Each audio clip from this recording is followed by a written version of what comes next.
Assalamualaikum warahmatullahi wabarakatuh. Salam dan bahagia. Perkenalkan, nama saya Khairunisa Nur Hasanah, NIM 2018-017-002. Pada tanggal 7 Januari 2022 akan dilaksanakan sidang skripsi yang berjudul Pengaruh Struktur Modal, Likuiditas, Profitabilitas, dan Umur Perusahaan terhadap Kualitas Laba. Studi kasus sektor pertambangan yang terdaftar di BI tahun 2017 sampai 2020. Sebelum dilakukannya presentasi, saya ingin mengucapkan terima kasih kepada Ibu Teguh Erawati selaku pembimbing 1 dan Ibu Sri Lestari Yuli Prastiatini selaku dosen pembimbing 2. Dan sebelumnya saya ucapkan terima kasih kepada Bapak Ibu penguji pada sidang kali ini. Yang pertama adalah latar belakang. Fokus penelitian ini adalah kualitas laba yang merupakan informasi yang mempengaruhi investor dalam mengambil keputusan sebelum investasi pada suatu perusahaan. Kasus yang terkait dengan kualitas laba yaitu kasus pada PT Bumi Resource Tbk yang memanipulasi pelaporan penjualan 3 perusahaan tambang batu bara milik grup Bakery. Indonesian Corruption Watch atau ICW menyebutkan bahwa negara mengalami kerugian sebesar 620,49 juta dolar. Kasus yang kedua yaitu PT Timah Persero Tbk yang memanipulasi laporan keuangan sebesar 59 miliar rupiah. Dipaparkan rumusan masalah, tujuan penelitian, manfaat penelitian sebagai berikut. Selanjutnya ada tinjauan pustaka. Teori yang digunakan adalah teori sinyal. Teori sinyal adalah perusahaan mempunyai dorongan untuk memberikan informasi laporan keuangan kepada pihak eksternal. Selanjutnya, definisi variabel. Yang pertama, kualitas laba. Kualitas laba adalah laba dalam laporan keuangan yang mencerminkan kinerja keuangan perusahaan yang sesungguhnya. Selanjutnya ada struktur modal. Struktur modal ialah pembiayaan perusahaan terhadap utang jangka panjang dan modal sendiri. Selanjutnya ada likuiditas. Likuiditas adalah kemampuan perusahaan untuk melunasi utang jangka pendek menggunakan aset lancar yang dimilikinya. Selanjutnya ada profitabilitas, kemampuan perusahaan dalam memperoleh laba. Yang terakhir ada umur perusahaan. Umur perusahaan ialah lamanya perusahaan telah didirikan. Kerangka pikir dalam penelitian ini digambarkan sebagai berikut. Metode penelitian. Penelitian ini menggunakan sampel perusahaan pertambangan yang terdaftar di BI tahun 2017 sampai 2020. Berjumlah 58 sampel yaitu 20 perusahaan selama 4 tahun. Teknik pengambilan sampel yaitu observasi non-partisipan dengan cara pengamatan, pencatatan, dan mengunduh data di IDX. Variabel yang digunakan, variabel X, struktur modal, likuiditas, profitabilitas, dan umur perusahaan. Variabel Y, kualitas laba. Analisis data menggunakan analisis deskriptif. 1. Statistik deskriptif. Selanjutnya, uji asumsi klasik menggunakan uji normalitas, uji multikolinearitas, uji autokorelasi, dan uji heteroskodastisitas. Selanjutnya, pengujian hipotesis menggunakan analisis regresi linear berganda, uji F, uji determinan, dan uji T. Hasil penelitian. Yang pertama adalah statistik deskriptif.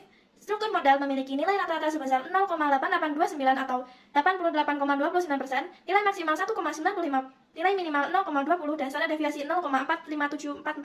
Yang kedua, likuiditas memiliki nilai rata-rata sebesar 1,4778 atau 147,78%, nilai maksimal 3,60, nilai minimal 0,21, dan standar deviasi 0,73757. Selanjutnya, profitabilitas memiliki nilai rata-rata sebesar 0,0929 atau 9,29%, nilai maksimal 0,33, nilai minimal 0,00, dan standar deviasi 0,07773. Selanjutnya, umur perusahaan memiliki rata-rata sebesar 27,7759 atau 2777,59%, nilai maksimal 52, nilai minimal 5, standar deviasi 14,25463. Yang terakhir, kualitas laba memiliki nilai rata-rata sebesar 1,2707 atau 120,07%. Nilai maksimal 4,07, nilai minimal 0,21, dan standar deviasi 0,96820. Selanjutnya ada uji normalitas. Diperoleh nilai signifikan 0,914 lebih besar dari 0,05 sehingga dapat disimpulkan bahwa data yang digunakan untuk penelitian berdistribusi normal. Selanjutnya, uji multikolinearitas.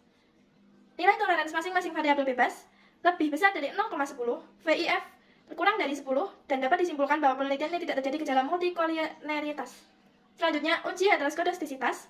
Pengaruh variabel bebas seperti struktur modal, likuiditas, profitabilitas, dan umur perusahaan terhadap variabel terikat atau absolut residual lebih dari 0,05 sehingga dapat disimpulkan pada penelitian ini tidak terjadi gejala heteroskodastisitas. Selanjutnya, uji autokorelasi. Nilai Durbin Watson sebesar 1,667 lebih kecil dari DU sama dengan 1,6640 dan lebih besar dari 4 min DU 1,0529. Maka dapat disimpulkan pada penelitian ini tidak terjadi gejala autokorelasi. Selanjutnya ada uji T. Struktur modal tidak berpengaruh signifikan terhadap kualitas laba dikarenakan nilai signifikansi 0,085 lebih besar dari 0,05. Yang kedua, likuiditas berpengaruh signifikan terhadap kualitas laba dikarenakan nilai signifikan 0,031 lebih kecil dari 0,05. Yang ketiga, ada profitabilitas tidak berpengaruh signifikan terhadap kualitas laba dikarenakan nilai signifikansi 0,000 kurang dari 0,05. Yang keempat, umur perusahaan tidak berpengaruh signifikan terhadap kualitas laba dikarenakan nilai signifikansi 0,292 lebih besar dari 0,05. Uji F. Variabel bebas memiliki nilai signifikan 0,02 dan dapat disimpulkan bahwa model penelitian ini sudah tepat. Bahasan dan kesimpulan. Hipotesis 1, struktur modal berpengaruh negatif terhadap kualitas laba. Hasilnya, struktur modal berpengaruh negatif dengan kualitas laba karena B sama dengan 0,235 dan signifikan sama dengan 0,085, yang artinya H1 ditolak. Hipotesis kedua, likuiditas berpengaruh positif terhadap kualitas laba. Hasilnya, likuiditas berpengaruh positif terhadap kualitas laba dikarenakan B sama dengan 0,309 dan nilai signifikan 0,031, kesimpulannya H2 diterima. Hipotesis ketiga, profitabilitas berpengaruh positif terhadap kualitas laba. Hasil, profitabilitas berpengaruh negatif terhadap kualitas laba dikarenakan B sama dengan 0,55 dan nilai signifikan 0,000. Kesimpulannya H3 ditolak. Yang terakhir, hipotesis keempat, umur perusahaan berpengaruh positif terhadap kualitas laba. Hasilnya, umur perusahaan berpengaruh negatif terhadap kualitas laba dikarenakan B sama dengan 0,136 dan nilai signifikansi 0,292. Kesimpulannya H4 ditolak. Demikian presentasi dari saya. Terima kasih, salam dan bahagia.